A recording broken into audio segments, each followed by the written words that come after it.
Hello, my name is Cuhlaymore, and I'm coming at you not live, but still complete with pee-pops and a terrible headset microphone. Uh, Unfortunately. I really want that one that you have, sir, and the nice pop filter and all that. Uh, Yeah, me too. but seriously, I'm Cuhlaymore. Welcome to the Pointy Stick Podcast. Once again, I have my friend Stefan, aka SuperSheepin Reviews. Hello. And, this week we have our good friend Dom with us because we literally couldn't find anybody else. I'm kidding. Hey, uh, would I you could like to leave. tell us a little about yourself? Yeah, I'm Dom. I've known these guys for many years. We actually met in the game World of Warcraft all those many years ago, which we'll be talking about hmm today. I DM a Dungeons and Dragons group for Claymore and some of our other friends here in Michigan, and I just love fantasy, sci-fi, narrative storytelling in general. So anytime you guys are talking about stories, feel free to ask me on. I've always got an opinion.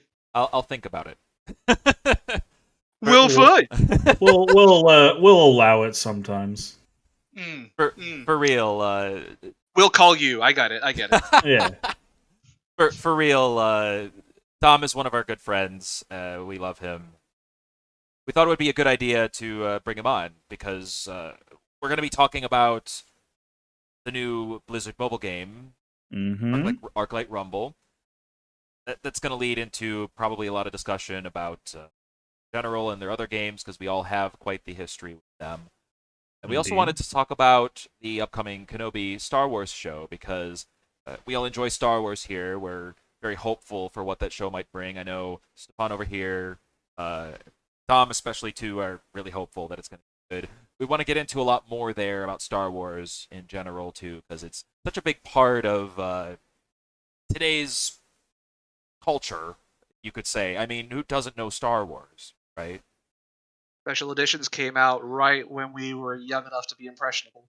Yep. Exactly. I mean, even my dad, like in his older upper 50s, like he talks all the time about wanting the original trilogy on like the latest format, you would say. Like first it was VHS, then DVD, then Blu-ray.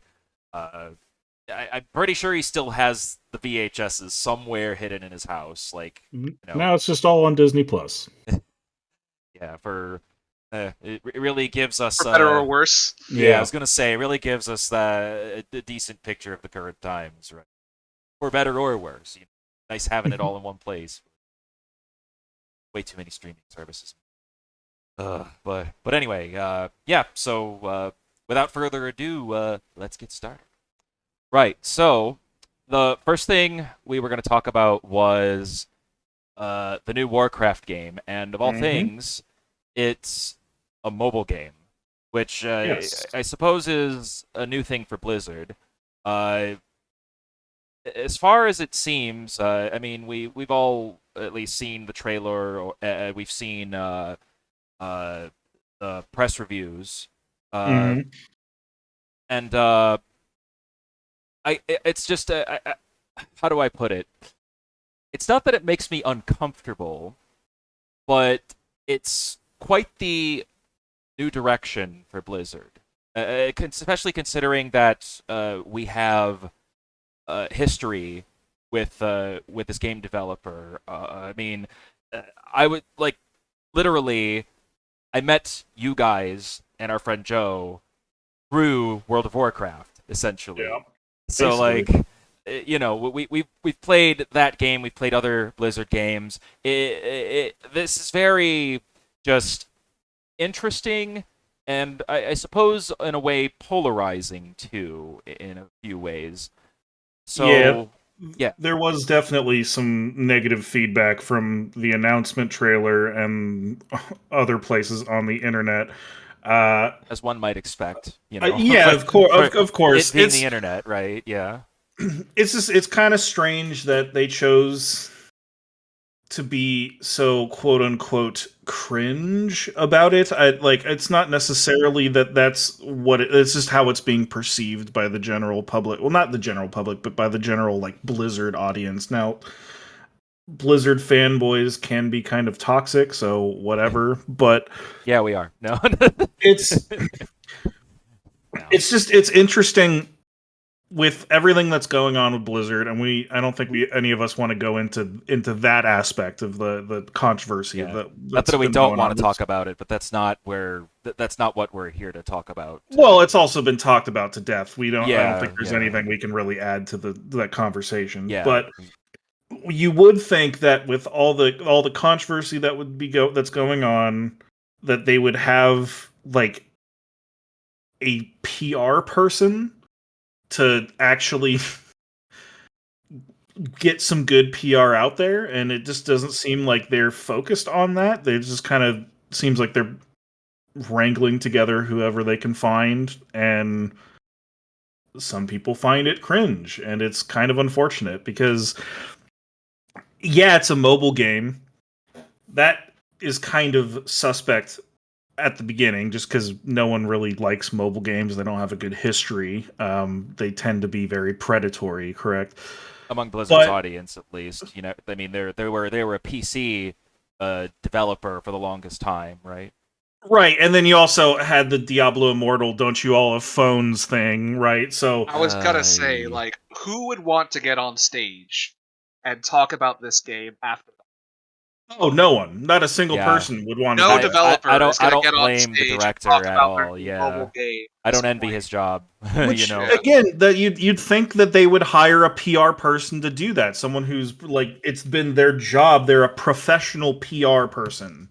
I guess, but they've Hmm. traditionally Blizzard has always used devs. Like Chris Metzen did a lot of this The stuff. directors and Yeah. the lead the leads of whatever team is talking on stage at BlizzCon or whatever. That's all fine and good when they have devs that are actually charismatic. Yeah. Yeah. Chris Metzen was a treasure. I'll give you guys that. Yeah. But like I guess like I would imagine each team has its own so like within Blizzard, I know they have like the different they refer to each dev team as like a number. Like Team 2 is WoW. I believe Team 5 is Overwatch, for example. They probably have their own different departments, and they operate off of different things, I imagine. Sure. It's just for a mobile game or a Hearthstone. I remember getting a lot of similar feedback when it first came out, and it's always had like that style of I mean, it is a mobile game now, like it is on phones now. And originally, they approached it as like a super casual thing compared to everything else, and it was a surprise based on everything that had come from Blizzard prior. I mean, StarCraft, Diablo, uh, I mean, Warcraft itself, before World of Warcraft. Even though I haven't played it, like I've seen the trailers and everything, like it, you would never think that they would go in a direction like Hearthstone and this type of game, right? But I suppose I definitely like did cringe a little. I do think I get the angle they're coming from, trying to get as like a wider audience maybe interested in that sort of thing, but especially like from a mobile game crowd. But I really wonder if it's just a little jarring to those of us who have been with the franchise for a long time, coming from a place of, humans, orcs, alliance, and horde fighting in wars to a top-down kind of toy-esque pinball-ish type of game, and it's not pinball, but like the game board or whatever they showed in the trailer was sort of like pinball, where you I insert think like a that coin. was a very calculated choice. I have some ideas about that. Okay. I wouldn't be surprised. For example, like the fact that they portray the pieces on the board as physical pieces, it's very reminiscent of like Warhammer or other games where Literally people humans and orcs. I mean, Warhammer. people are used to buying each each individual piece to complete their army, and I think that's exactly how the monetization is going to go. You buy each Yes. hero, each unit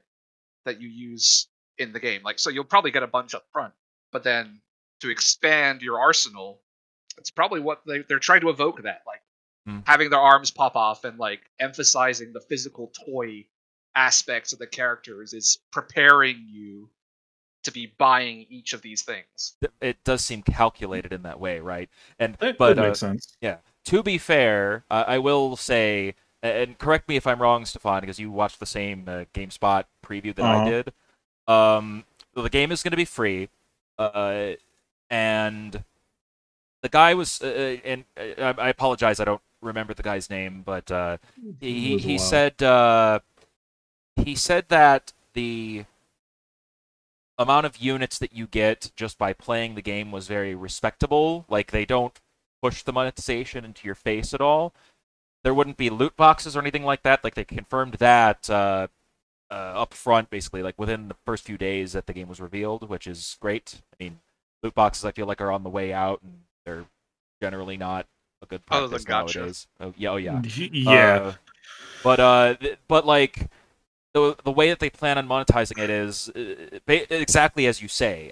They're going to sell you units for a premium currency. Okay. See, I didn't watch this video, so Yeah, I mean that's News to what, me. all good, but like all of this is also like the press preview, so we could very well get something different, down the line when it launches later this year. But they're planning on It's doing a kind of closed beta hard. too. Right. It's kind of hard to take them on face value on that though, Oh, because for pretty much sure. any Still, any yeah. dev is going to be like, "Hey, we're not going to be greedy with our monetization," but I mean they are. That's just how the companies are run nowadays. Like almost any of these big time gaming corporations are doing that. So I I'm taking that with a grain of salt. Um, Activision, yay! not to mention Hearthstone, right? Yeah, they aren't like in your face about monetization, but just by virtue of legendary cards existing and stuff, it is pay to win. And it's not exactly a card game, but it was very reminiscent of another game that we played for a while, and that being Minion Masters, right? We played that. We had fun with it. It was kind of a tower defense, and you had I miss it a the little. little yeah, it was fun. Yeah. But you would get the little units almost like a card pack, right? I wouldn't be surprised if they did something similar to that, and that could very easily become quite pay to win again. So there is some reasons for concern. That being Slippery slope, said, in a way. Yeah. yeah, yeah. Um, but that being said, it is reminiscent of something that we like, correct? Yeah. We played Minion Masters. We thought it was really fun, but there was space for improvement of that game. So I am somewhat hopeful because Blizzard does like to, like with Overwatch, they took a FPS and kind of put a twist on it. Even with MMOs back in the day with WoW, like they were not the first MMO, but they put their own twist on it. Even Heroes of the Storm, for better or for worse, it's not just another MOBA. They put their own twist on it. So I think there is cause for hope with Arclight Rumble, especially if it literally is just Minion Masters, but they put their own twist on it. Would make it 3v3 instead of 2v2. They have Blizzard characters and change up the Oh gameplay a yeah. little bit. That could be fun. The only reason I'm not super excited is again because it's just a mobile game. I mean, at Right. least have a PC port. Mobile games nowadays are, or for the longest time, been a trope, right? Like they are a stereotype, Yeah. to the point where like it's almost like to be expected for them to have like terrible monetization practices, or Mm-hmm. Yeah. or like The only ones that don't are ports to phone of games from oh other platforms. yeah, for sure. It's the casual gaming platform, and I wouldn't go as far to say like it's illegitimate, but like it's meant, or I shouldn't say meant. It's very easy to say how would I put it? It's like because you have such a wide audience that doesn't play much of video games beyond just the phone. You know, perhaps people are just more susceptible or like less aware of how predatory like these monetization practices can get or something like Oh, that. for sure. I mean, that's the whole point of mobile games is they're getting a wide audience with predatory tactics, and a lot of those people are, for lack of a better word, quote unquote normies, right? Not that we hate normies. We love all you normies. I mean, there's You're my also just favorite. a huge swathe of the population of gaming phones is kids whose parents Hmm. won't Oh get yeah, them for a How sure. console or a gaming PC. how many stories are there out there where it's like, oh, my son or my daughter, my 10-year-old daughter had my credit card information on the phone, God. and they spent thousands of dollars on premium gems in something. Yeah, I mean that's not even. We can talk about that. That's not even the angle I was going for, though. Just like this is all they have, and they're making the best of it. And I kind of feel bad that this is what they get. Like maybe Diablo Immortal, as much hate as that game has received because it's a game that people were anticipating for PC, and they're finding out they're getting it on mobile first. Um, but that's like designed to be a full blown game, whereas this feels like a cash grab, if I'm honest. Yeah, It is possible. and we don't. Yeah, and obviously we don't know yet, but like it does seem like more of a like an even more like wider kind of how would I put it, like not a swipe but like a toss as far as Warcraft goes into the casual sort of audience. And like I don't want to sound like I'm hating on it or anything. Like most likely I'm gonna try it just to see what it's like. Maybe I'll play it here and there. I doubt I'm gonna like stick with it for very long. But I think, There was a time when this game would have been an in-game World of Warcraft minigame. oh yeah, like it could definitely be like a winning game Like inside of the like whole World of Warcraft. minion system in World of Warcraft. Like that's basically an example of that. I think like literally the original trailer literally it's like Hearthstone Hearthstone is in universe. This is in universe too, where it's like a machine in each like Mm. tavern, something. It's the way they market it. Would just be more willing to give it a chance of it if there was a PC port. Mm, I think mobile games for me personally, I know this isn't everyone, but for me mobile games, the only games that work on mobile are card games. Like, something like a Hearthstone, or if like a Magic the Gathering Runeterra mobile, maybe. or Runeterra, or um Yu-Gi-Oh! Duel Links, right? Something like that. And because the game is already inherently like, what you're getting into with the monetization in a card game. There isn't really much else you can do to make it more predatory. It's already pay to win. You know that going in. Anyone who's played a Magic the Gathering knows that you're going to be spending money, and there's an element of luck drawing into the card packs. And not only that, but you don't need precise controls for a card game. Like being able to just drag the card onto the battlefield Yeah. with your finger is easy. But anytime they try to get more complicated with this, and Dom, I know you know this because you tried playing Genshin Impact on mobile and it was a fucking nightmare. Oh I God. hated that. I was so sad to discover that Android didn't have controller support when I was playing Genshin, and Oh iPhone no. did. But I have an Android, so I was Ooh. just SOL there. I But didn't know that. Ooh. yeah, Wait, yeah, Absolute how did you nightmare. control it then? Like, how does it control?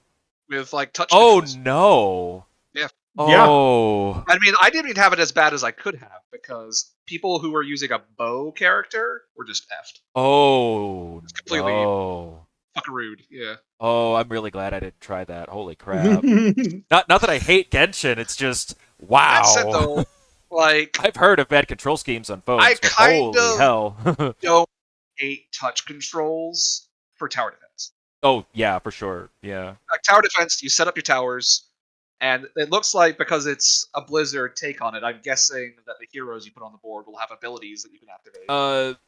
It's like you put units on the board and they act autonomously for the most part. Okay, so you don't Maybe there are hero units. I'm actually not sure. I wouldn't be surprised if It those were seemed a that way from the thing trailer, or ended but up being either a way. thing. But Yeah. if we're talking about that, like Minion Masters, they all have their own abilities, but they Right. activate them automatically. Oh, so yeah. if it works like that, Yeah. it's, I think So yeah, they're- it's familiar. more like you set up, Oh, and oh, then oh. it plays itself anyway. Yeah. You now, as you mention it, Stefan, like I remember from the press preview, there are like a couple of abilities that are map wide, like a chain lightning type of effect, like a Griffin Rider type of thing that does like a bombing run across the map, like kind of your oh shit buttons for if your units are getting screwed or whatever. I mean, look, I enjoy tower defense games. I played them back on like Flash games in the old days on PC, and like there is some fun to the chaos that ensues and all that. I just hope it's not making you swipe every 5 seconds. Oh, Yeah, it's also just a little bit disappointing that it's coming from Blizzard. I mean, we did mention we are all fans of Blizzard or had been at some point, right? We all met through World of Warcraft. Me and Dom met in 2009 during during Wrath of the Lich King. So You guys have and, known like, each other longer than I've known yeah, you. and now we're roommates. Yeah. We met on World of Warcraft. Yeah. So Blizzard is a pretty big part of our lives. Warcraft is a big part of our lives, and it's kind of disappointing that all the controversy that's going on at Blizzard. Shadowlands has been kind of a disaster. No one really cares about Overwatch 2, and now it's like Arclight Rumble. Oh, hey, new game, cool. Last time the new game came out, it was Overwatch, the first one, and that was super hyped for like a year. But it's a mobile tower defense game. Yeah, I definitely get where you're coming from too. Like as a longtime Blizzard fan, we're wanting like more substance or like a return to form after these years of Mm-hmm. disappointing WoW expansions.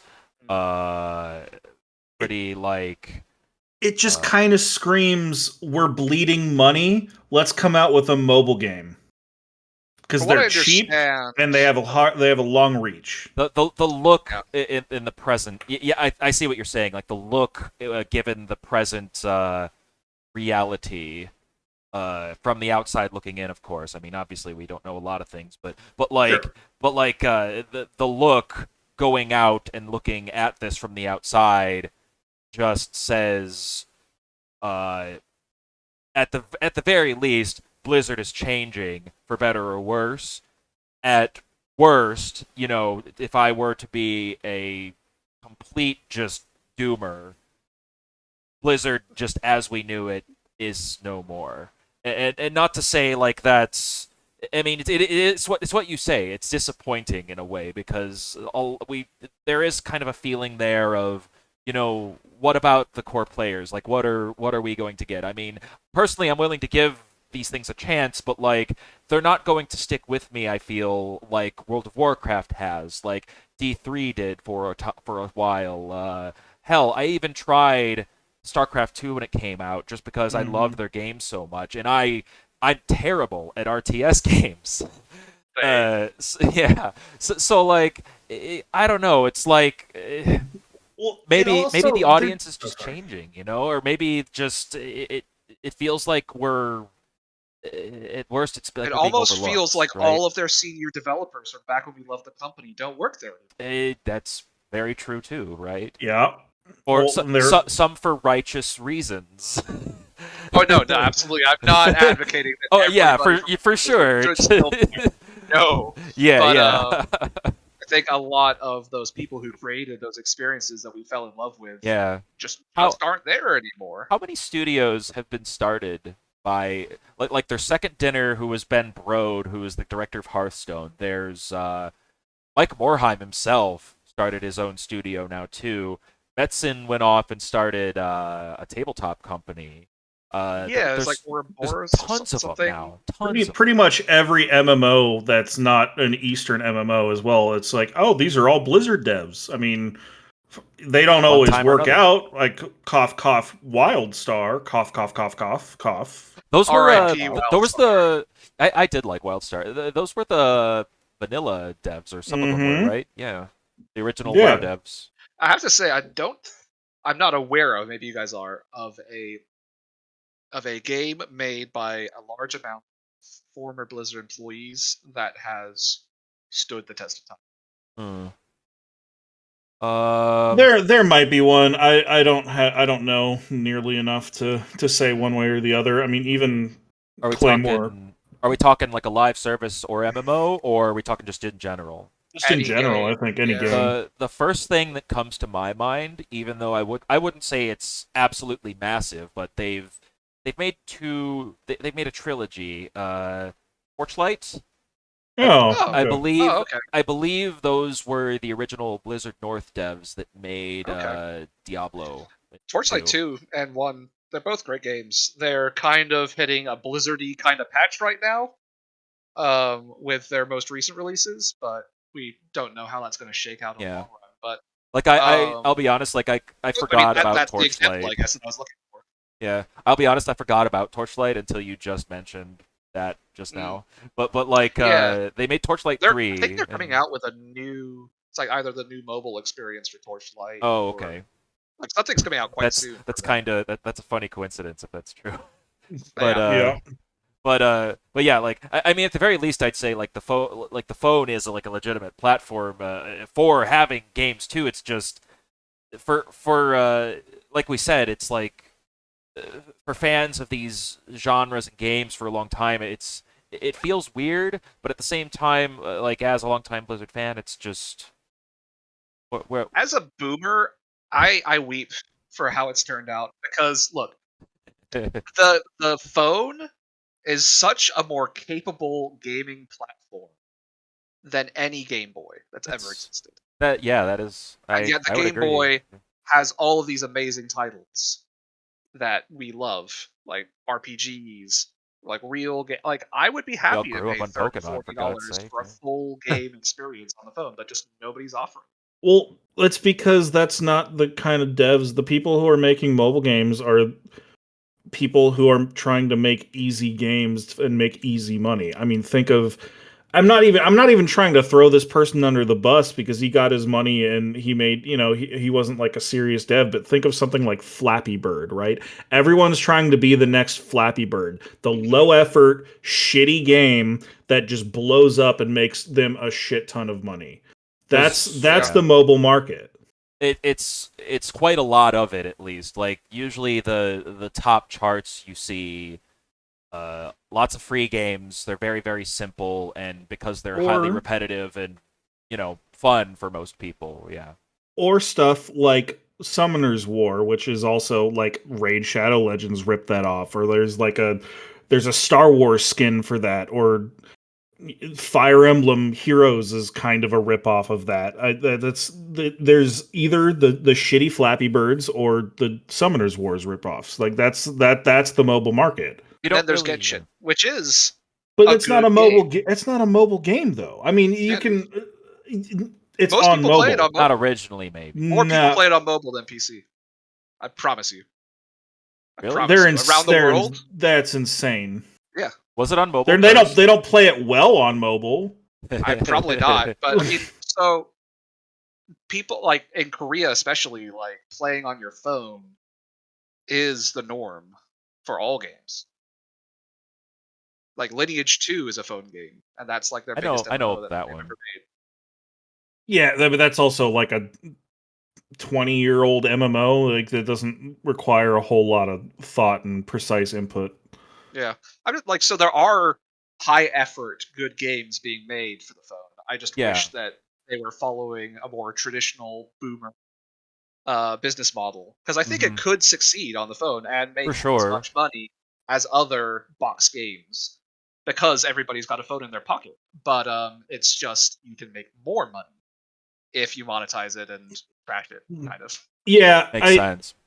I think if devs were also trying to make more games directed towards phones, and they actually made that more of a priority, maybe we would start seeing better, more responsive controls for touch Maybe. controls. Because I do agree with what you said earlier. Like there shouldn't be anything inherently wrong with touch controls. I mean, I emulate Game Boy Advance games on my phone, and granted, they're mostly JRPGs or stuff with menus. It's not anything super intensive, but that's also because the technology just isn't really there for anything that's more intensive. And I Right. mean, Game it Boy is games were possible that they actually develop that a little bit more. it is 2022, right? I mean, in all honesty, if they're mobile games, if there's enough of a market, the phone companies would probably change the phone around and like maybe even have an easier way to have like an attachment for a controller, because that like everyone has a phone. Gaming has never been more popular. If there was a good way to game on a phone, I don't think those companies would just turn their nose up at that. I will say also that maybe we just have giant hands because my half brother, and he's a huge phone gamer. He only games on his phone because that's all he Giant has, hands. I mean, and he's really good at it. He doesn't have any problems with touch controls because that's all he's known. What kind of games is he playing? Like racing games and stuff? Or He used to be into this thing called War Robots, which is like World of Tanks but with mechs. These days he's playing COD Mobile and like oh, other stuff like that. So like shooters. So it could just be those types of controls. Like if you're born into it, you're true. raised by it. Well, you were out doing this. I studied the blade. If that's your life, maybe you're just better at it. You know? I mean, fair enough. That could absolutely be the case, but then they need to have a conversation about accessibility. Yeah. Yeah. Also, I just think the biggest hindrance to phones not supporting controllers isn't the hardware. I think it's the software developers. A lot of them just don't Oh, make the support. yes. Well, Yeah, yeah, that's definitely a thing. Yeah. it's all kind of a part of the package, though. I'm not Yeah. necessarily saying like the hardware is definitely a part of it, but I'm just phone devs in general. Like they're gonna, if they see that mobile gaming is becoming more and more of a thing, they're gonna want to make it easier. I didn't necessarily mean that they would Yeah. change the phone Yeah, yeah. hardware. Just Yeah. Often, like as a mobile game developer, I imagine you don't uh like the audiences of mobile games and everything else not on phones are very exclusive, or at least often exclusive. mm, So you don't develop with the other in mind. I would imagine. That said, I kind of wish that they would sometimes, because I think a lot of Yeah. things, even on PC or consoles, would work pretty well on phones, and mhm. perhaps vice versa. And hey, I mean, Blizzard's putting Diablo Immortal on PC now after fan feedback, so who knows, right? I mean, maybe Yeah. we I could mean, see a hybrid day. games like Genshin Impact, like Diablo Immortal, like Hmm. Ni no Kuni that's coming out tomorrow. Oh yeah, that's Uh, right. I forgot about that. these are probably going to become more common because phones are catching up. And so it doesn't feel as bad to put the same thing on a bigger screen, Yeah, for sure. especially with more like stylized graphics like Phone Genshin and Ni no screens Kuni feel like doing. they're getting like bigger too. Whoops, jeez. um, oh no. Uh, it's not cracked. I have a phone case.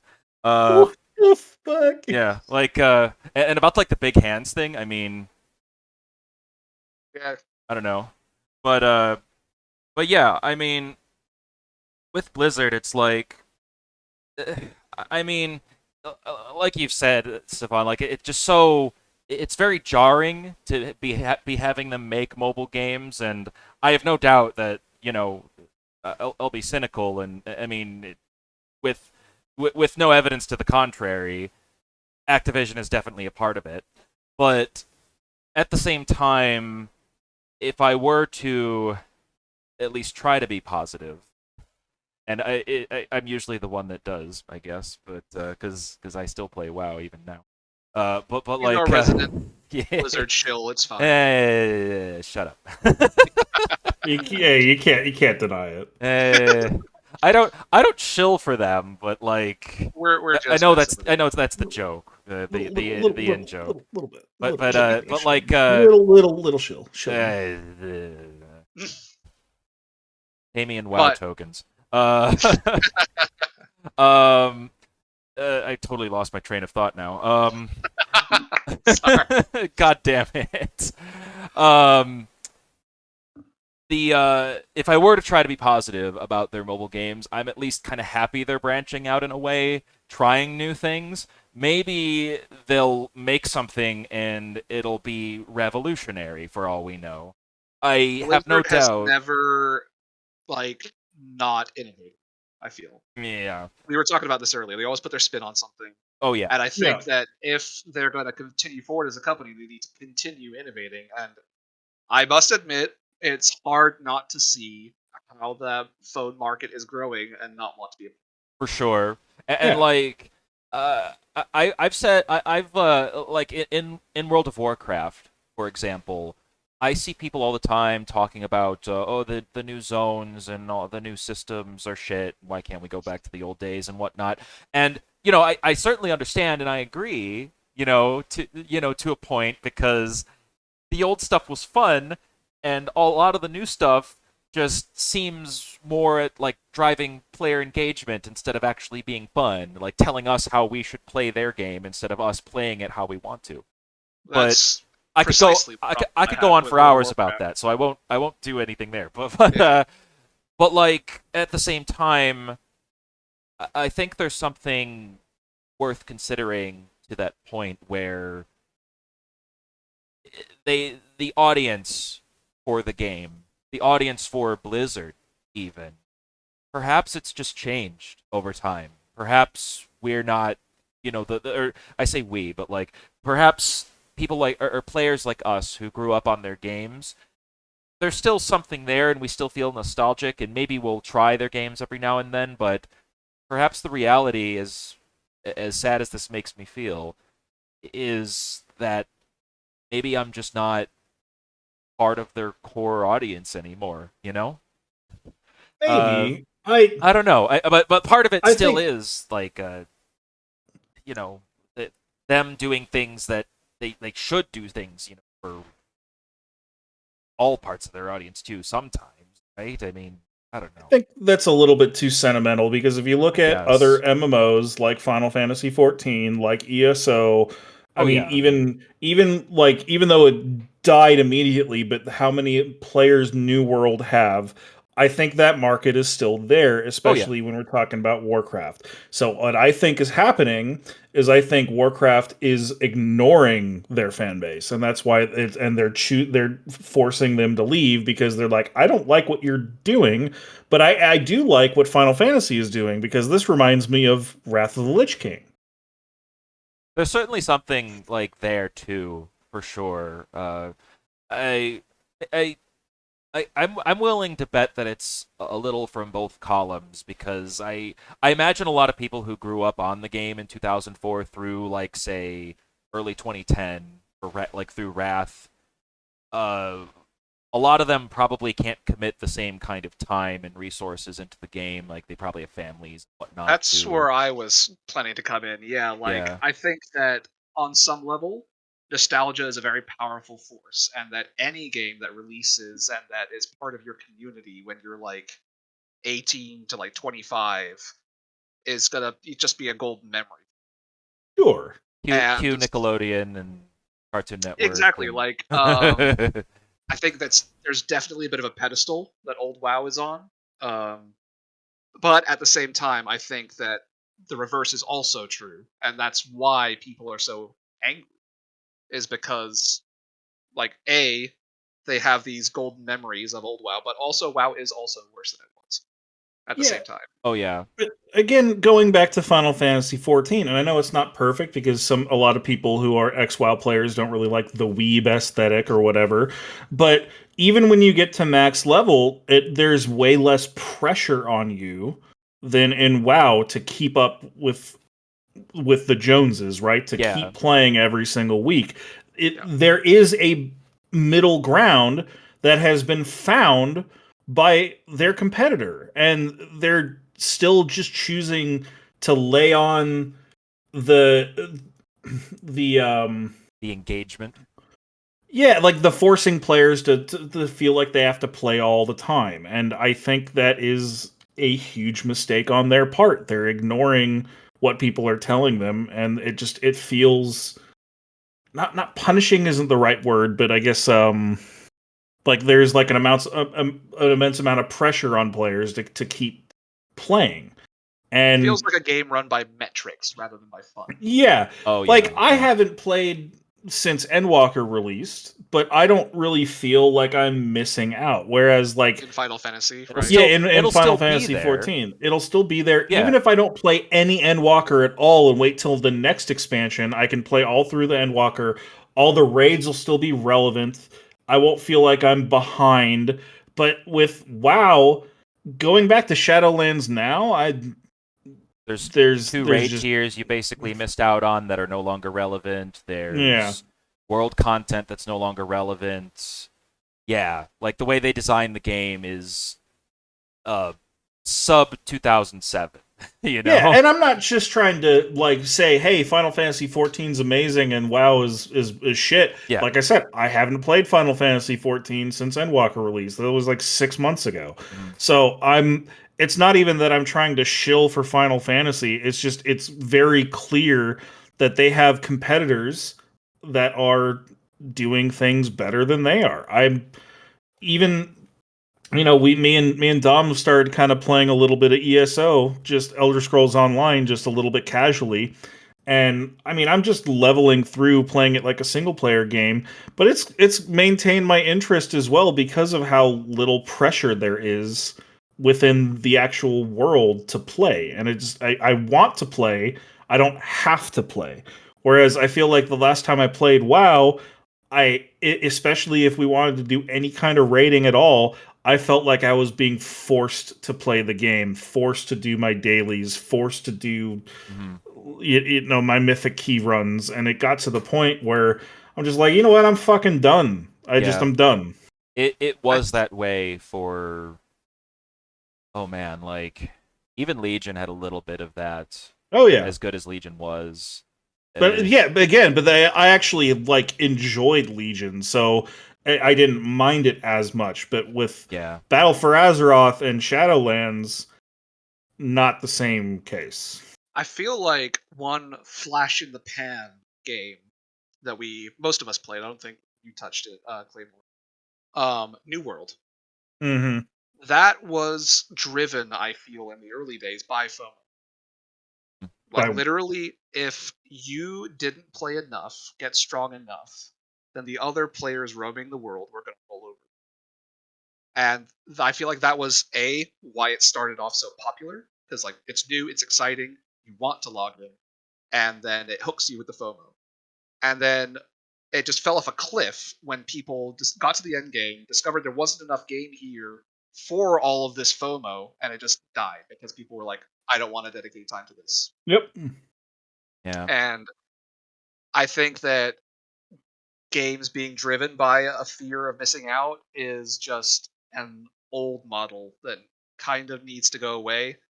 The only games I think that are going to get away with it are ones that have a relentless content schedule that isn't really sustainable for most companies. Mm-hmm. It's just no longer it's no longer like it's as you say, it's no longer sustainable. I feel like it's just not the way things should be nowadays. Everybody who grew up on the days where it was a little more acceptable, perhaps, just can't afford that kind of commitment anymore. Well, yeah, I think the MMO market is aging, and having FOMO games that require you to log in and play every day and play for an X amount of time, like we can't do it anymore. Well, and it's not even just that. It's that there are other options out there that aren't forcing you to do that. So it's like, well, I'm going to go play that. They're innovating, right? Like they're doing what we want. Well, not necessarily everything we want, but like they're approaching the audience that like what they liked about the older models, innovating on that and having it fit their day-to-day lives while also coming up with new ideas too. Yeah. Well, I mean, I think if you look back about 3 years ago, both WoW and Final Fantasy were facing the problem of dwindling players, and they went in two very different directions to remedy this problem. WoW saw dwindling players and realized that the content they were pushing out wasn't resonating with players as much as they'd like. And so instead of just focusing on making good stuff, they doubled down on metrics, doubled down on engagement, doubled down on trying to prevent, like, attacking the problem of a shrinking player base directly. Whereas Final Fantasy went the other direction, just said, we just need to make better stuff. And you saw two great expansions back to back with Shadowbringers and Endwalker. They just brought lots of good new content. So I guess like I know we've been like doing a lot of shitting on Blizzard over the past, say, 40-ish minutes.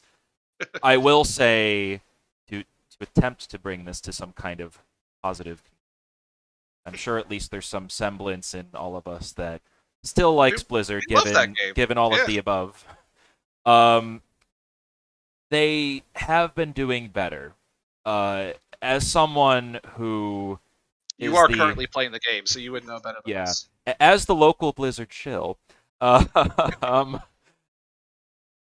they have been listening more to people. The best example of this would be this new forum they made called the Community Council, invite only forum that only you can post on, and devs themselves respond, and they're free to kick and add people depending on their responses to if they're toxic and that kind of thing.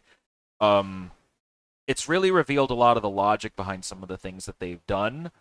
I still think they can do better in terms of communication, like some of the reasonings why they came up with some of these terrible things, even especially like at the beginning of Shadowlands. Good God. But beyond that, the most recent patch they designed as a sort of thing to address the problem of people like feeling like they needed to play the game in order to keep current.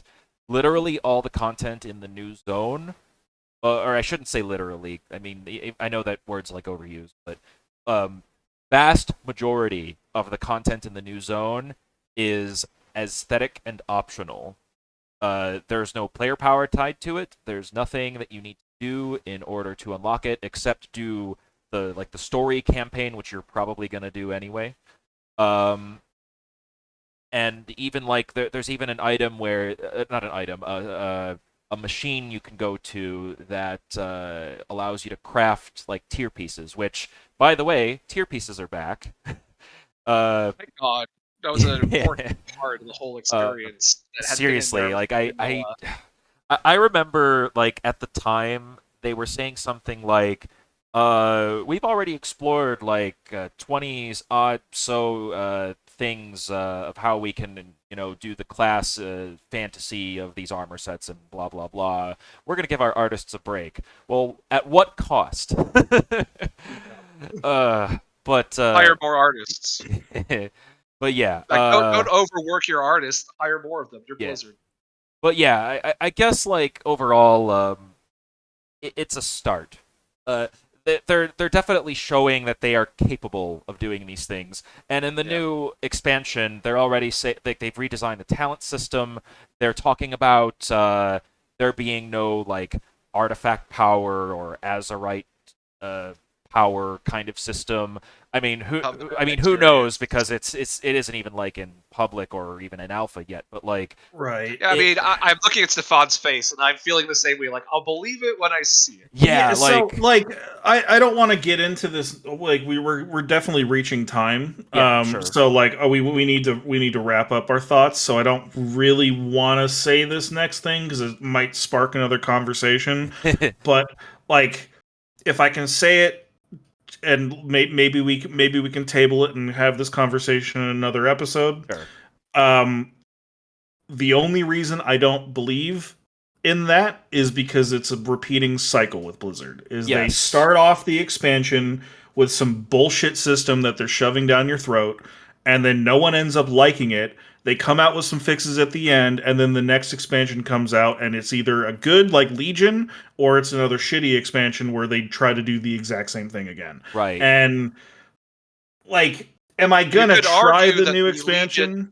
You could argue that the Legion systems, though, are kind of the problem. Yeah, you could even argue that. And I mean, I would say it started in. I mean, the true start of everything was Warlords of Draenor. That was when it just started to really tank. Yeah. It's the first time I quit the game in a long time.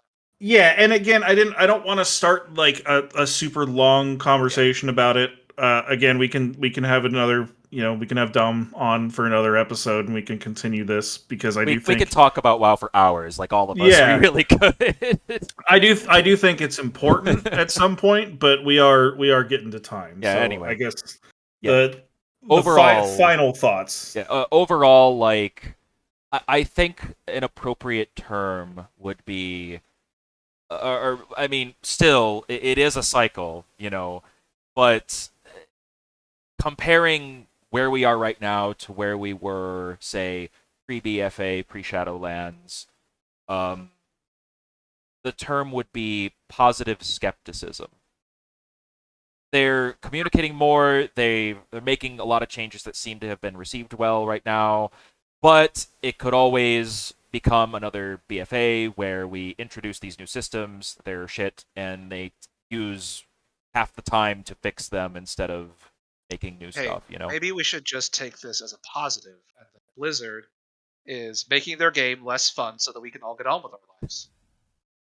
I mean, we've talked like offline a ton of times about how I've wanted to play other games too, so But yeah, maybe they're just like, we've held these guys for like 10 years. Maybe it's time to let them go and accomplish things in the real world.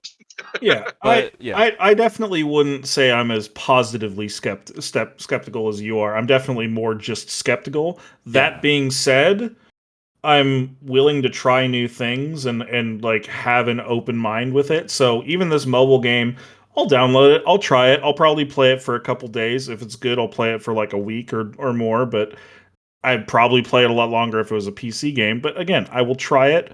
I won't make a judgment until after I've played it. Yeah. Same thing with whenever the new WoW expansion comes. I think I've said to all you guys, I would potentially have interest in just leveling and just doing like a Mythic Plus squad with 5 of us until I get bored, and we'll see what happens. Yeah. Overall, our history with Blizzard is just something that, I mean, you said it yourself, Stefan. Like, and I said it too. Like, we could talk forever about this stuff. So like, we're already going over right now. Yeah, I know. But like overall, like the reason why we're so nitpicky and all this is because we want them to be better. We care about franchises that were part of our lives for a long time. Probably too much, but yeah, but we're like, basement dwelling nerds who have nothing better to talk about. That's only Joe. That's Joe. Our producer. That's Joe, the basement goblin. But yeah, just overall, we want Blizzard to do well without being shit. Yes. And I feel like that's at least a good enough place to kind of leave it. So yeah. Good convo. We'll pick it up again in a future episode. We promise. So that Kenobi show, that's a thing. That it's about to exist. Yeah, it's about to exist, at least at the time of this recording. Now, let's put this into context first. So, we decided that we wanted to talk about this, and I am personally not as big of a Star Wars fan. I see you down there, Dom. As the two of you. We're working on it. We're gonna get you. Maybe we'll see. We'll see how good Kenobi is. But all we got to do is have him play the KOTOR remake when it comes out, and he'll be a fan. Honestly, I'm down. I mean, even if I'm just watching you, I mean, you're the YouTuber. I mean, but yeah, like we wanted to discuss Kenobi, and we wanted to talk about just some Star Wars stuff in general because, I mean, for one, it's such a big force like in pop culture. I mean, it's arguably the biggest. I mean, would you call it? I personally, I don't know if I'd call it sci-fi, right? But like, it's science fantasy. science fantasy. fantasy. Yeah, there we Yeah. go. Yeah. So, but It's space wizards. yeah, but like for me, I'm more of a casual Star Wars enjoyer. Uh, but Cannot say the same. yeah. But yeah, like I hear you talking about like the. I mean, you made a video about a Star Wars game recently, even. Yeah, my last video was on Star Wars Republic Commando. Yeah. Awesome game, awesome video. Check out SuperSheepin reviews on YouTube. Thank you. Thank you for the plug. thank you for the content whoring. Yeah. But yeah, mostly at the time of this recording, it is May 24th. Kenobi is supposed to be the first episode is coming out this Friday, May 27th. Yeah. And this episode is coming out, or it should come out, May 31st. So the first episode will have aired already. At this moment, we haven't seen the first episode. Mostly, the idea we had is we want to talk about what our expectations are for this show, the first episode, just what Star Wars is currently doing right now, just everything Star Wars, you know? Yeah. Because, I mean... Set the foundation for a later conversation. We will definitely come back once Kenobi has finished, and we can go in an in-depth, kind of like we did with our first episode with Moon Knight, do a larger breakdown of the show as a whole. Like, so if you have anything to say about it, dude, like you're gonna force us all to make an episode on the show. I will, because I love Star Wars, and so I'm hopeful for Kenobi. I think it can be one of the better Disney products out there. I have not been impressed with Disney at all. We've certainly heard. I liked The Mandalorian. I have some issues with The Mandalorian. It's not perfect. Those 2 episodes in season 3 were really great. Yeah. Season 3 of The Mandalorian, those 2 episodes of it. For those of you who aren't aware, he's talking about the Book of Boba Fett. Even I got that joke. Yeah. Some people might not. Yeah. Book of Boba Fett was not great. The movies have all been pretty bad. I thought Rogue One was okay, I guess, but hey, yeah, Rogue One, to be fair, had its moments for sure. It did. It had for what some it was, moments. I enjoyed it, but I see why people would dislike it. Here's my question: will Ben Kenobi finally get his hallway scene? Luke Skywalker got one in The Mandalorian. Rogue One had the hallway scene with Darth Vader. Are we getting the Kenobi hallway scene? I mean, he kind of had one in Episode 1. Wait, yes. Wait, Episode 1 or 4? He's in the hallway fighting Darth Vader. I guess both. But when in the Darth Maul fight, he has the ray shields in the hallway. Oh, true. But that's not like I'm talking about carving your way through a bunch of. No, of course not. It's a technicality. I know. Yeah. I don't feel like that's going to be the vibe of the show. Like from what I've seen of the trailer and my personal hopes and aspirations for the show, it seems almost like a Logan treatment of the character. I could see that.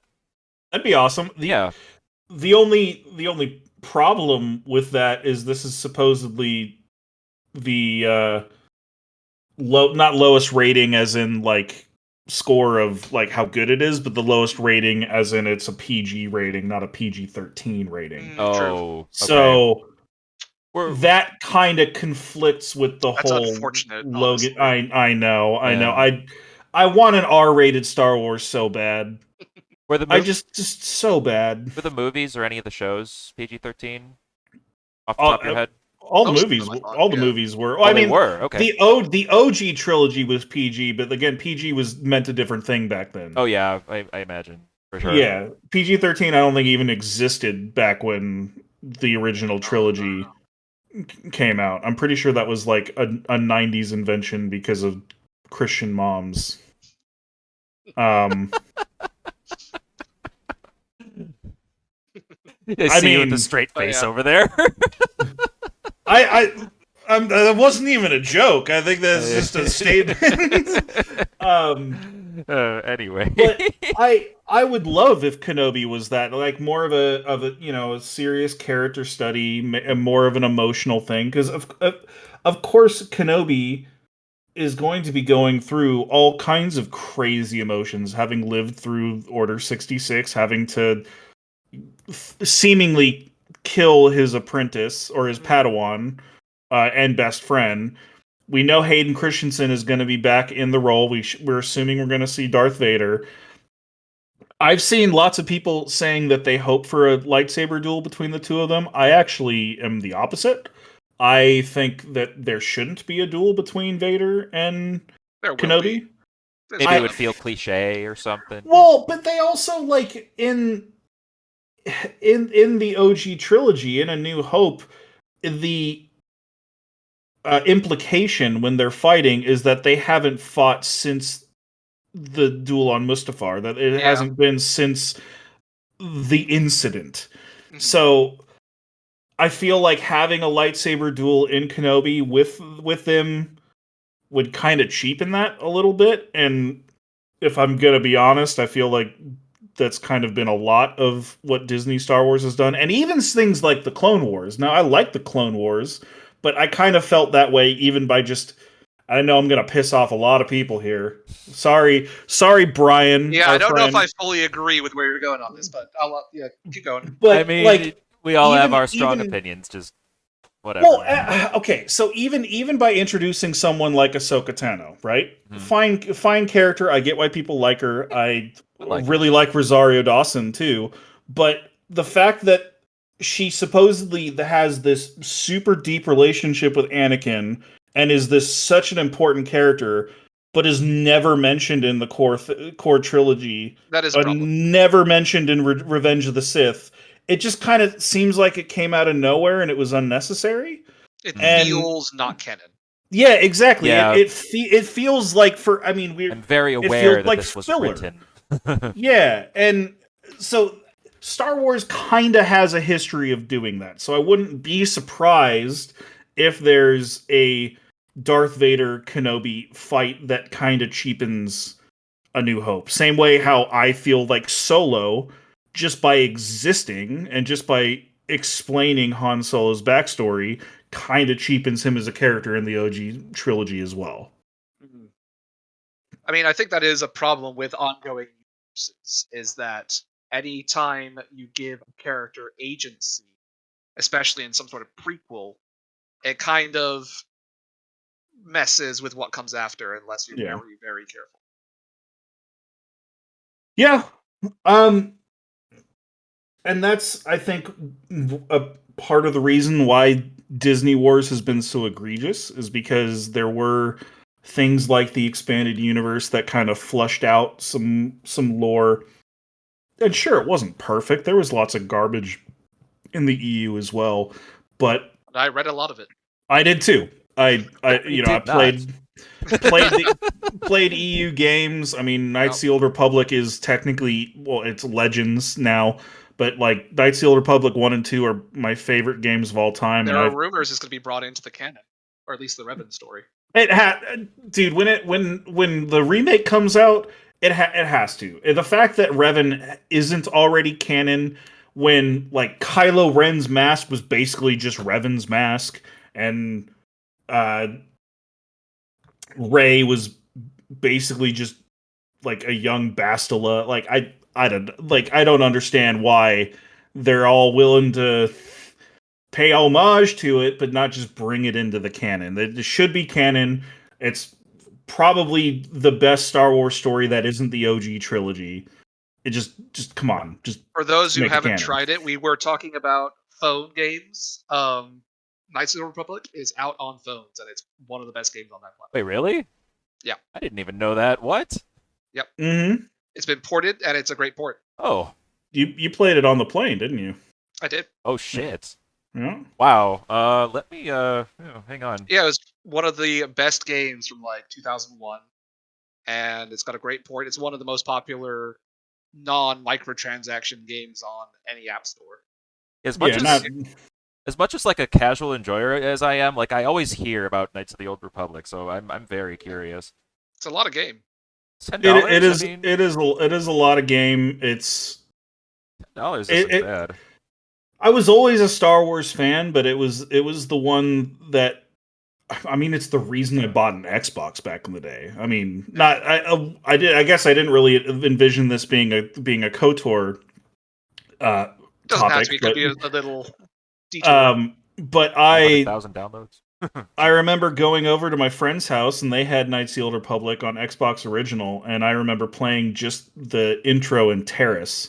And I remember kids are so stupid, right? Like I remember just hitting Y and seeing you like with the double blades like flipping around. Yeah, that was a big I'm deal. like, that is so cool! Oh my god!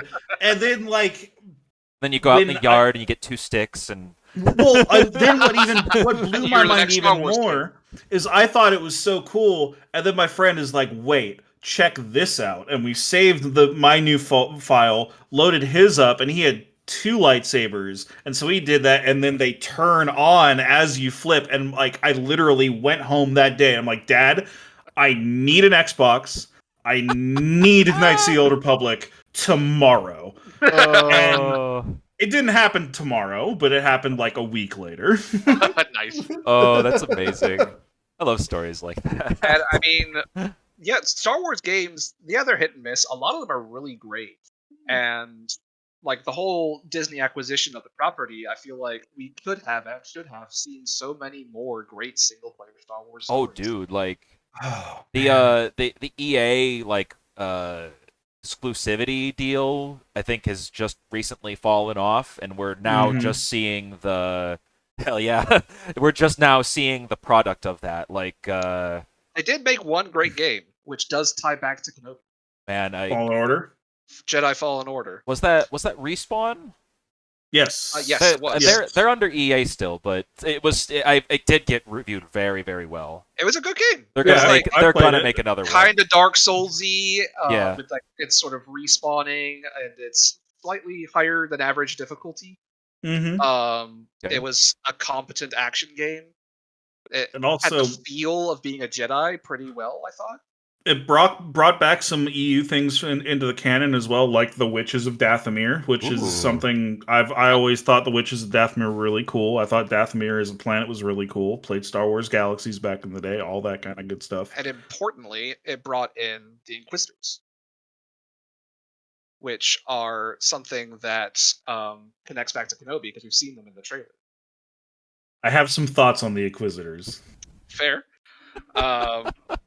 I guess I'm hoping, while we're still on Fallen Order, Yeah. I don't know if it's going to happen. It probably won't, but I would be happy if we saw even just a second of Cal Kestis. It's the main character of the video game. I mean, it's possible. The actor, it does look exactly like the actor, right? I mean, The time I've seen. period is right. It's correct for this to happen. I really like the actor too. I saw him in. He's been in Shameless. Gotham. Yeah, I actually. So, tangent. Gotham is not as bad as you would think. It actually has some good moments, and he's one of them. His interpretation of Joker is actually pretty great. I was so full of hope when Disney took over, man. Like I thought, even after Force Awakens, like I understand a lot of people did not like Force Awakens when it came out because they're like, oh, they're just rehashing A New Hope. And yeah, I even kind of agreed with that statement. I could see but it, even like from a casual standpoint. Yeah. Oh yeah, totally. I mean, the story beats were all the same, but I thought the introduction of the new characters would be enough of a springboard for the franchise going forward, right? Like I thought the idea a fallen stormtrooper turning to the light side and kind of getting great. his own like awareness. That was awesome. It's super interesting, right? Like they never done that before, have they? No, Like, and then any... it was kind of half baked, like throughout the series. Like Okay. it's kind of like they came up with this cool idea and did nothing with it. And even in all the trailers, like Finn was the one holding the lightsaber, and I'm like, oh, this is kind of cool. We're gonna get like an ex stormtrooper who's maybe force sensitive. Yeah, and I remember that. Like that would be badass. I mean, if you dig into like Han Solo lore, you know that he studied at the Imperial Academy. That's about as close as you get to a defector. Or I mean, we need to go back to Knights of the Old Republic, but like Knights of the Old Republic 2, Atten Rand, right? He's also was that kind of character. Whoa! Spoilers for a 15-year-old game. However old it is. It's fine. It's fine. I mean, that's not even really a spoil. Like he straight up, like he tells that to you in like the second conversation you have with him. First 5 minutes. Yeah. No, definitely not that early. But okay. Like it's never been explored quite in that way. And I remember even too the first scene where Finn watches one of his stormtrooper brothers die, and like he gets like that bloody handprint on his helmet. I'm just like, oh damn. Yeah. I'll be honest. I was in. He has emotions. Okay, I didn't. Now, because I see that they had no plan with everything else going on, I still don't hate The Force Awakens, but my enjoyment of it has been severely diminished. Oh, yeah. When it's the comparison you have to make with the other two movies, it's like, well, this started this way, and it kind of turned into this, and then... Yeah, I mean, trust me, I saw Force Awakens like 6 times in theaters with different people. Oh, like, shit. It was I never did it for went by myself, but I saw it with Joe, which you guys remember from episode 1. We saw it in theaters with him and his brother. I saw it with my family. Like my mom's side of the family saw it with my dad. I think I saw it with like another group of friends. I did my due diligence on that, right? I saw it a lot. They got my money on that. So, but even then, I was super stoked. I really liked it. But even then, I said, I will reevaluate how I feel about this movie when the next one comes out. Famous last words. Yeah, because the next one was The Last Jedi. And my personal least favorite in the new trilogy. I hated Last Jedi so much that I still haven't seen Rise of Skywalker. We're gonna make you. No, I know it's gonna be my. We got him to commit to it, ladies. Some kind of incentive for he's been resisting for years. As big of a Star Wars fan as he is, he's been resisting for years. We got him to agree. If he hits 1,000 subs on this channel or his other channel, yep. He has to watch it. Well, this is my channel, but I'd like 1,000 subs, though. I mean, you know. That's what he said totally. At the time. I'm relaying information. As polarizing as Last Jedi was, like, I mean, no spoilers. I feel like, he would probably react exactly how you think he would. Oh, he's gonna hate it. He's gonna hate it, and I'm gonna love every second of watching him hate it, because I had to hate it by myself without somebody else who is big into Star Wars to hate it with me. Oh, I'm just gonna be sitting there looking at him, as smiling, eating popcorn, face, balls. Yeah, and like. Last Jedi almost killed my Star Wars fandom because I was like, again, I was a big EU guy, a big OG. Even the prequels, like I get that they're memed on, but they still feel very Star Wars. They still built onto the world. The problem with the prequels was George Lucas can't write. He just can't write dialogue for shit. Hence, we get lines like "I hate sand." I mean, absolutely. We got a pretty good meme out of that, at least.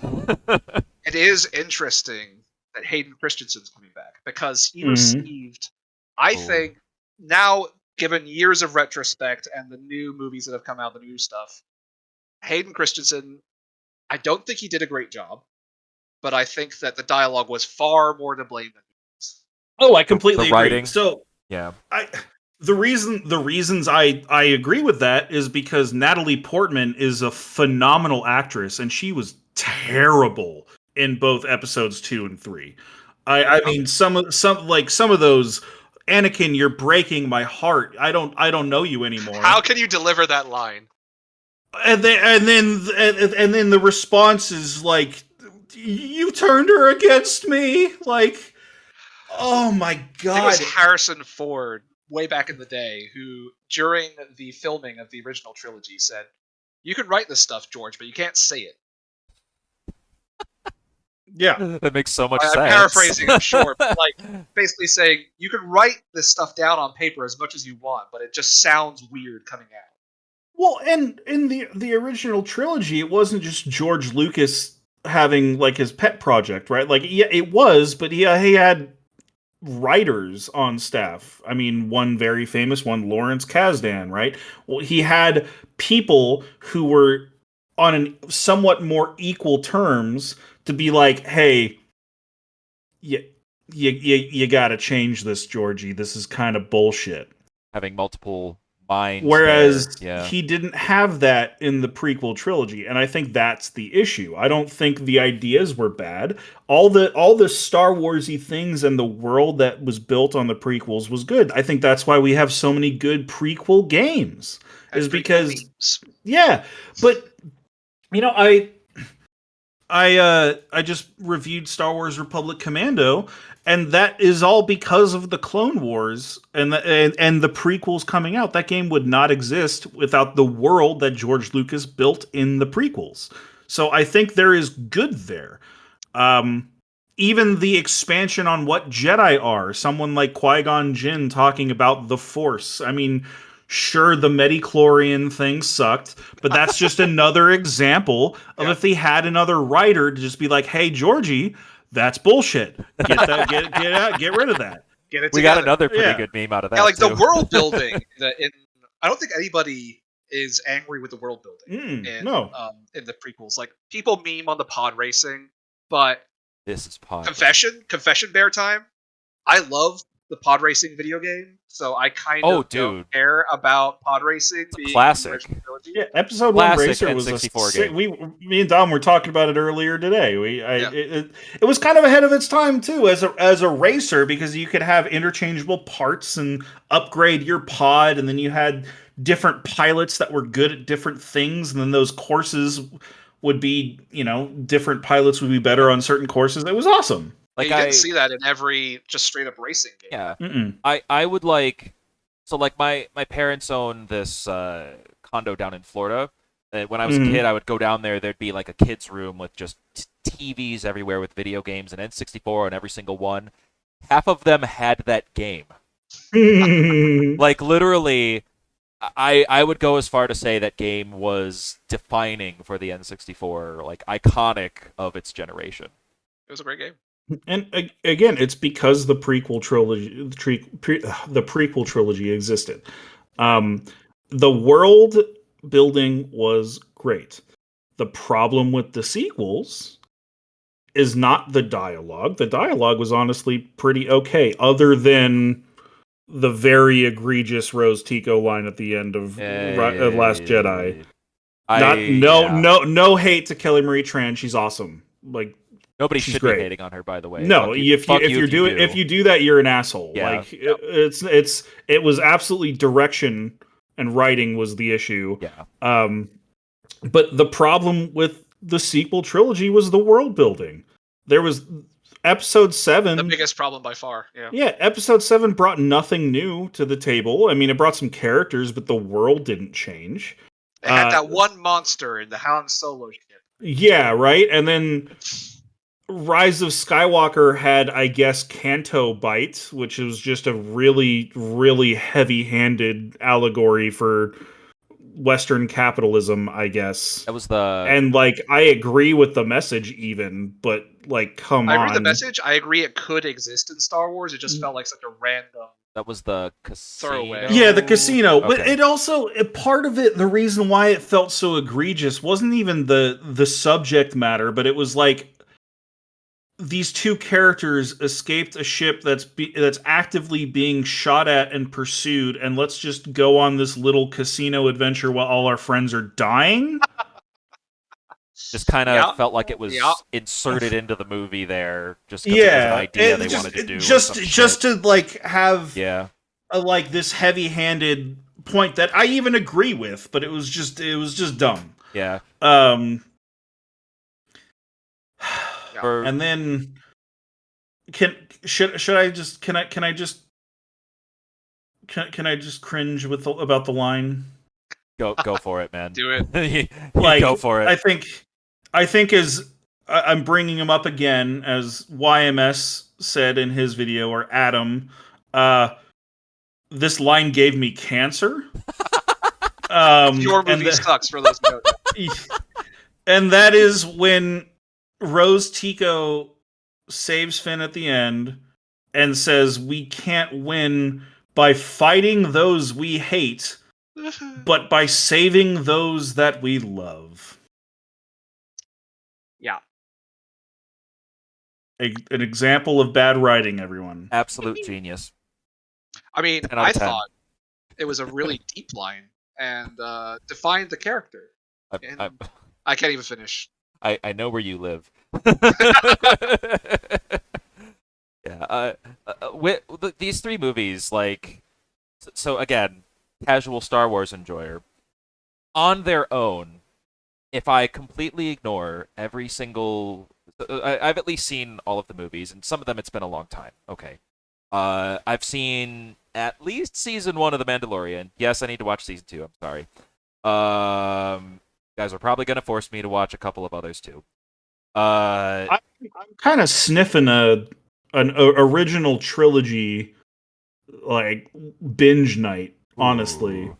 I'm down. Let's do it sometime. I kind of want to watch the prequels more because it's been longer since I've seen them. We can do it. We can do it at two separate nights in chronological order. No, we got to do not it release OG order. Okay, Release order. Okay, release order is IRL release order. Okay, fine. Literally fight me, anyone who thinks that chronological order is the way to go. It is release order or die.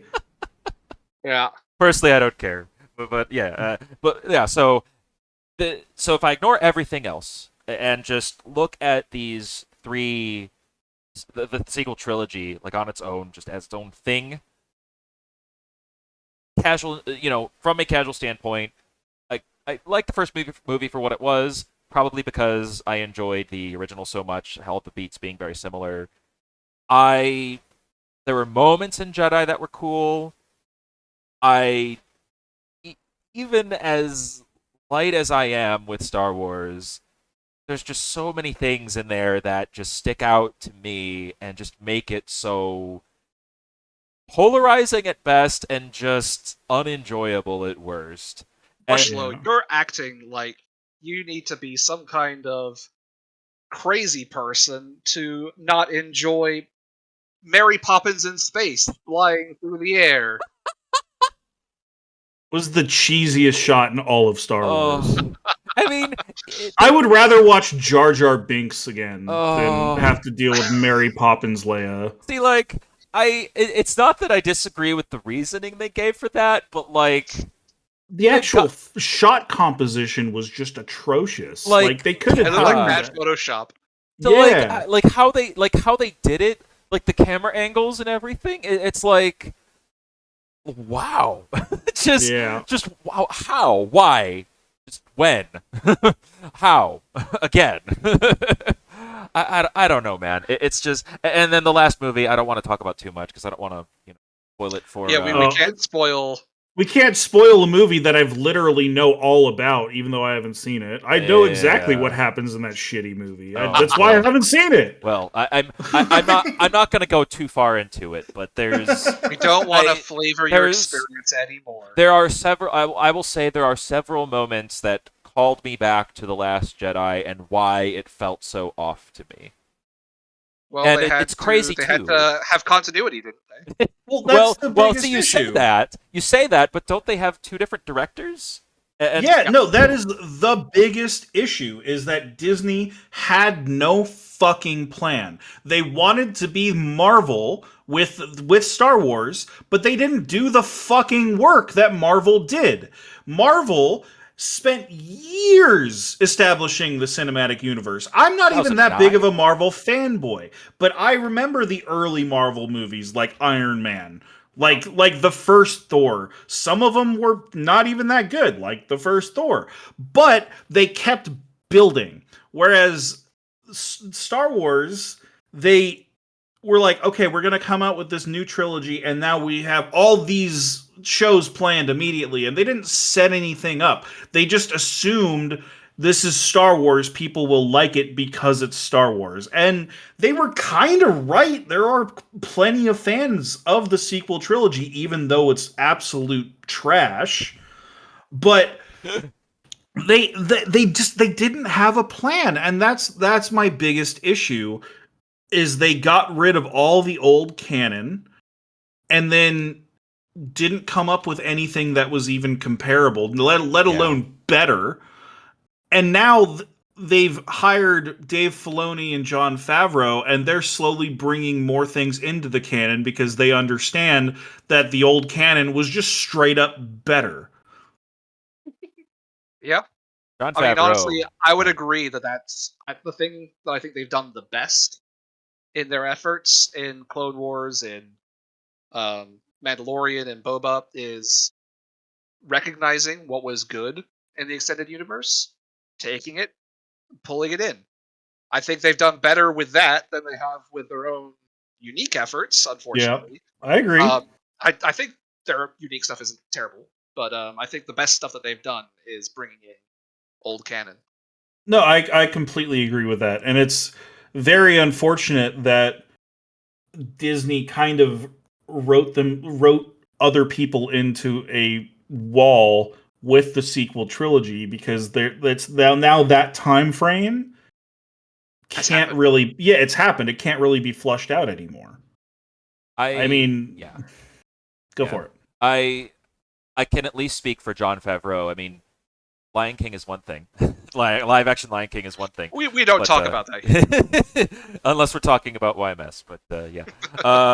But yeah, like Jon Favreau has been around in the Marvel movieverse for a while, and not only as like Happy, but that's a good point. As he directed the first Iron Man movie, if I remember correctly.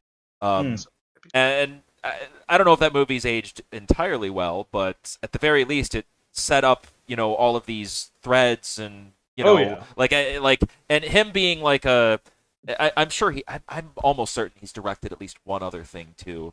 I think at least he's been around in the MCU. Yeah, he reminds me a lot of the head honcho Kevin Feige, where, I mean, literally, like, I can even say, like, I saw Multiverse of Madness this past Friday, and don't get me started on that.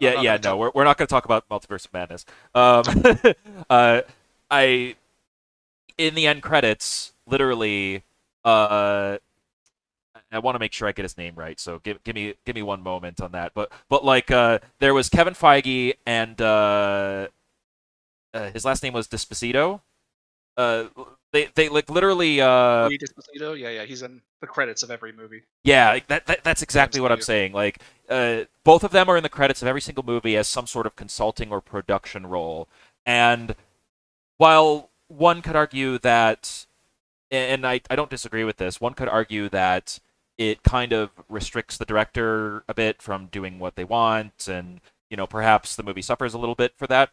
At the very least, I think at least it offers something where you have this kind of oversight on everything, where you're managing the entire cinematic universe, where everything is always connecting to something else, or everything is always bringing something new. Even something like Moon Knight that we talked about last week had little tiny threads, but the decision was deliberate to make it mostly unconnected and have it live as its own thing.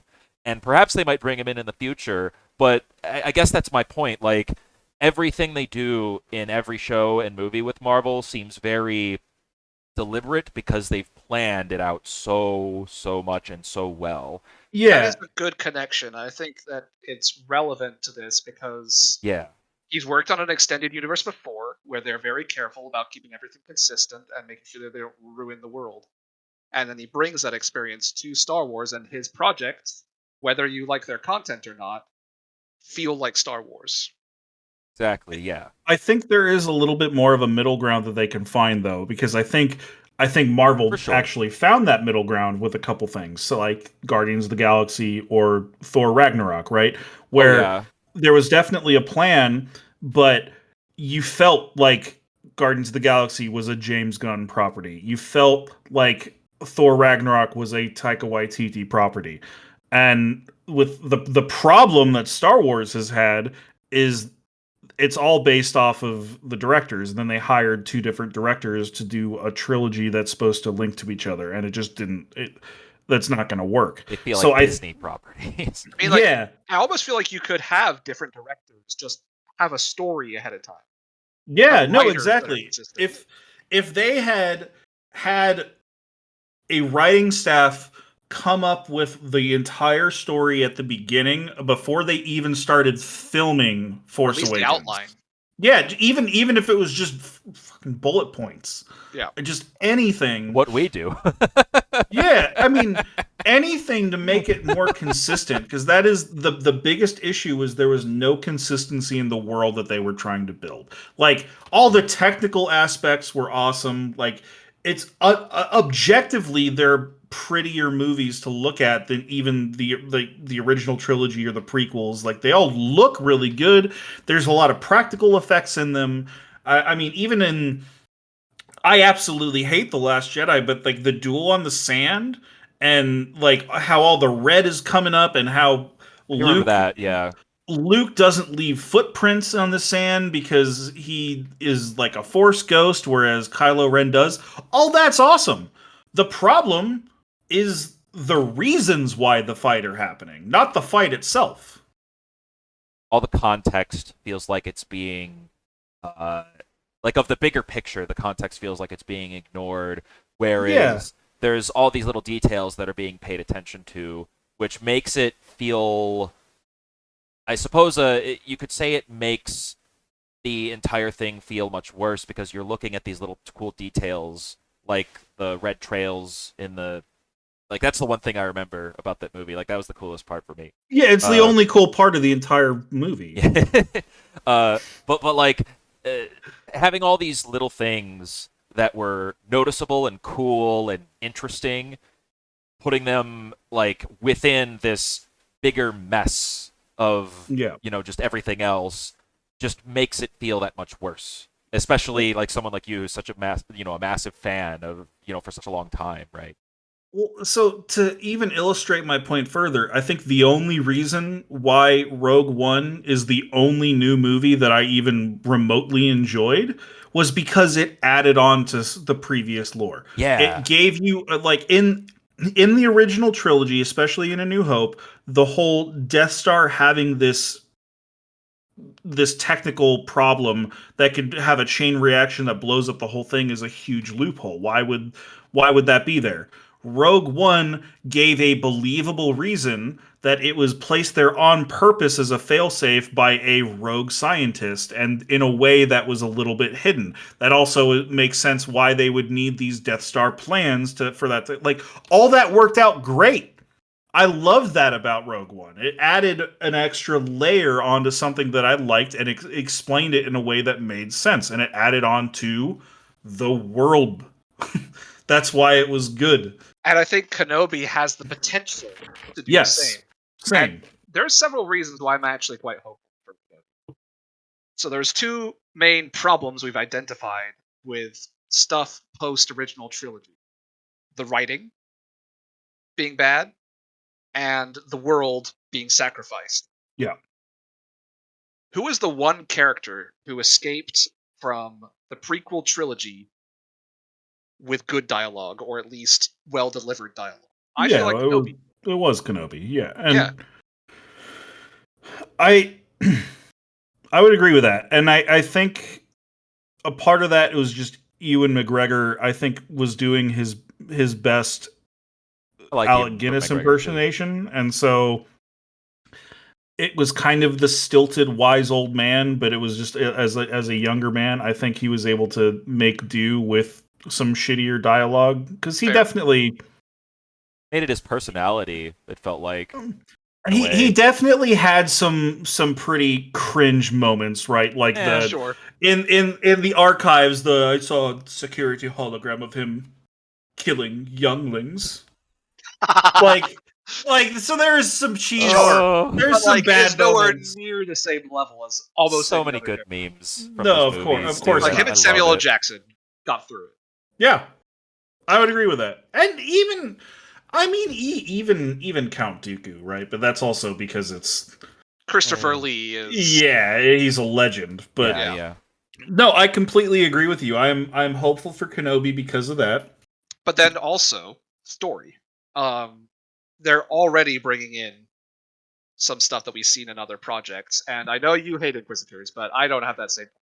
I don't hate Inquisitors. I just the only reason it's again it's the same problem that I have with Ahsoka. Again, I don't hate Ahsoka. I don't hate Inquisitors, but I feel like just by virtue of having Inquisitors around, kind of takes away from Darth Vader's badassery in the original trilogy because the whole point was that he personally hunted down all the Jedi and he was the cause of the purge, and having like all these Sith Inquisitors that have Force powers and lightsabers running around, but then they're just nowhere to be seen. Like That is, I hope, how Kenobi ends.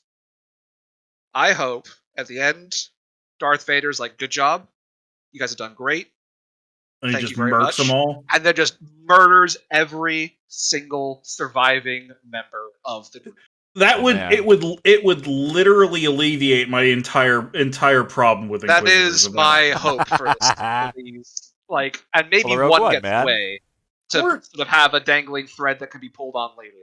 But or even if like they try to attack Kenobi and he murks them, like that could be cool like too. they've focused on one Inquisitor in particular. I forget the actress's name. She's got the cool hair. Yeah. I kind of hope that like she and Kenobi make it out while Vader just murders every other person in that room. You know, Mm, just because maybe she's.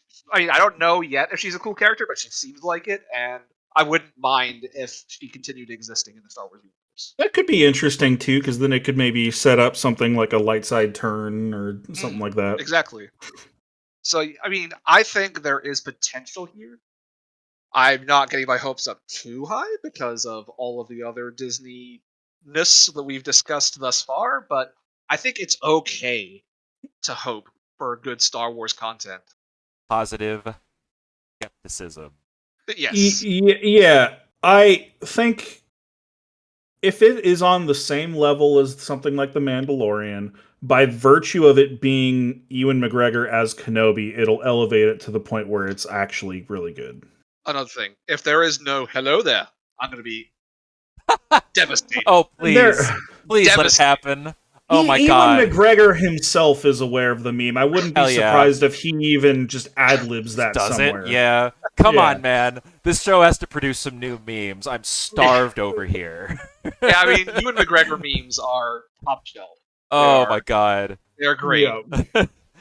Yeah, like that's my favorite part of Star Wars. The memes. Yeah, as the casual. Like I love the memes, man. I like memes in general. Fuck it. Of course. You know? That's Yeah. why Yeah. they've taken off on the internet, and the internet's literally nothing but memes now. Just like this podcast. This podcast is a meme. Yeah. Kind of is, yeah. This podcast's host is a meme. Yeah. Fuck. Well, guys, that's about it for this episode. As far as Arclight Rumble and Kenobi are concerned, we're probably going to be talking about them again sometime in the near future. I mean, I'm sure so-and-so over there will probably force us to make an episode on Kenobi once the full series is out anyway. It's happening. I mean, I'm always down to watch shows with these idiots, so anyway, we're pretty passionate about these types of things. We have our opinions and our passions, as I said. Mm-hmm. Mostly we just want to share these thoughts and ideas we have with you guys. So if you have anything to add, be sure to leave a comment down below. We're always reading them. Please do. And, of course, leave a like and subscribe if you really like our content. We're working on keeping an episode out here every 2 weeks or so. I've been Cuhlaymore, otherwise known as Rushlow. My Twitter can be found right there, Cuhlaymore with an underscore after it. Sometimes you can even find me streaming on Twitch at twitch.tv/Cuhlaymore, no underscore at the end. As for Stefan, where can they find you? You can find me on YouTube at SuperSheepin Reviews. If you like what we're talking about right now, and if you like video games, I do reviews on games. Occasionally, we'll do a little meme video as well. All gaming based, but yeah, you can find me there, and please give me your support. I would really appreciate it. The memes, that's what I'm about.